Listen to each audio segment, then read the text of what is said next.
ఇది simple beach కాదు. మీరు చూస్తున్నది వాటర్ కాదు. ఇది చాలామంది స్టోరీస్, చాలామంది ఎమోషన్స్. ప్రతి వేవ్లో ఒక స్టోరీ ఉంటుంది. కాని మనం విని చూడం. మనం లైఫ్లో బిజీ అయిపోయి, మన ప్రాబ్లమ్స్లో స్టక్ అయిపోయి, ఒక్కసారి ఆగడం మర్చిపోతాం. Stress, pressure, expectations. కాని ఇక్కడ, ఈ బీచ్ దగ్గర ఒక్కసారి సైలెంట్గా నిల్చుంటే మీరు మీతో మాట్లాడడం స్టార్ట్ చేస్తారు. చూడండి, ఈ వేవ్స్ వస్తాయి, పోతాయి. మన ప్రాబ్లమ్స్ కూడా అలానే ఎప్పుడూ పర్మనెంట్గా ఉండవు. మీరు ఇప్పుడు ఫేస్ చేస్తున్న పెయిన్ రేపటికొక మెమరీ అయిపోతుంది.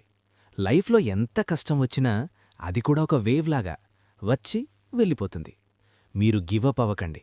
మీరు స్ట్రాంగ్ అని మీకు తెలియకపోయినా లైఫ్ మీకు ప్రూవ్ చేస్తుంది. ఒక్కసారి ఇక్కడ నిలిచి డీప్ బ్రెత్ తీసుకోండి. మీరు ఎంత స్ట్రాంగో, మీరు ఎంత ఫార్ వెళ్లారో గుర్తు చేసుకోండి. లైఫ్ ఫాస్ట్గా రన్ అవుతుంది, కానీ కొన్ని ప్లేసెస్ మనని స్లో చేయడానికుంటాయి. ఇది అలాంటి ప్లేస్. మీరు ఎప్పుడైనా ఇక్కడ వచ్చారా? వచ్చుంటే కామెంట్లో ఎస్ రాయండి.